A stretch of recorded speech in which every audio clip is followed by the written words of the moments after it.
My latest blog is out on dev.to, Hashnode, and My Digital Garden, which is this code.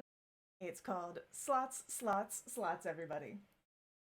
I thought since it covers how React is different, how slots work in HTML web component spec, Vue, and Angular, I would go ahead and jump into an example of how it works in web components, because that's what everything else is really based off of. You know, JavaScript frameworks are always based off of HTML and vanilla JS, so we can go ahead and look at that to see how it should work.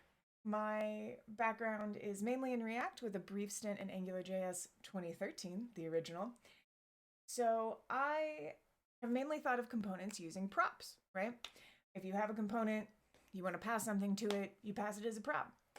Well, HTML with the web component spec, which is what I'm going to show right now, and Vue and Angular have this concept using the element slot. I am creating a JavaScript class called preview that extends HTML element, so I will have all of the things that a basic HTML element has. And then I am defining it using the custom elements part of the web component spec, calling it preview component. In the file that I'm going to use this preview component in, at the bottom, I have a template with my encapsulated styling. We'll get to that in a second. It's in a template with an ID, and within that template, I have the HTML that I want to use with a slot element inside it. And what the slot element becomes is essentially a placeholder, just like VS Code is telling you with the tip right now.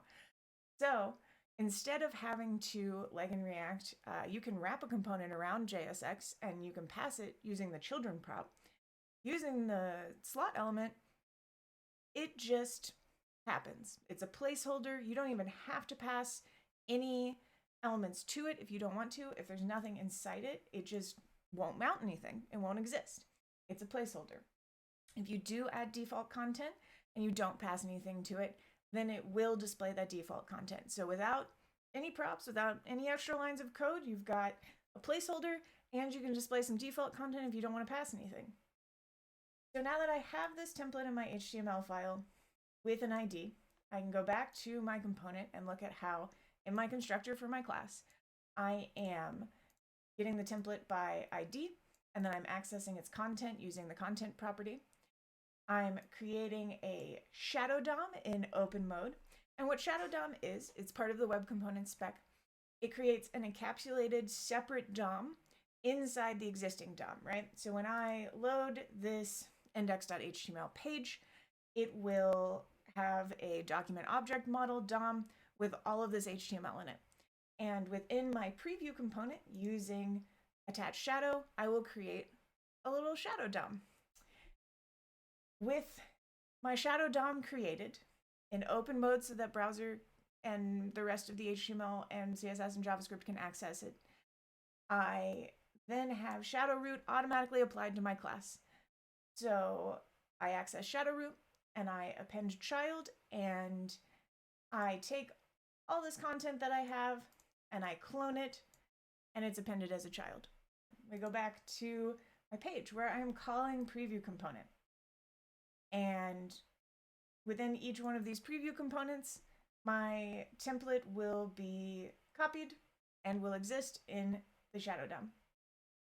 Within my preview component, I am adding a span with the attribute slot and the name of my slot. So on my slot down here in my template, it'll say name, title, and then on the content that I want to go in there, I'll put slot equals title. Right now, I have some content that's in a span because, as you can see, my slot is in an H2, and let's see what that looks like when we run it. So this is my digital garden. It is the place that I'm using this preview component. And you can see I have many instances of this component, and each one I've passed a title. If I go ahead and inspect that title, it'll pull up my span with slot equals title with a little slot button next to it because Chrome DevTools and Firefox DevTools have inspection tools just for this concept. So if I click on slot, it'll take me to the slot that it's inserting that information into. And you can see that it's within a shadow root It's in mode open, just like we want it. We have all of our encapsulated styles, the other content within this component, and that's all packed into my little reusable component using just HTML, CSS, and JavaScript. If I go back to my editor and I take out my span with my title content using the slot and don't pass anything, we go back and we reload. You can see we have my default text. Next video will be about using this in Vue because this is why I'm having to learn this concept. I'm now working in Vue after so long in React. This code does exist live in my Digital Garden. You can find the repo in the header if you go to abbyprini.com. There is also the blog to reference if you want more information. I hope you enjoyed learning about slots.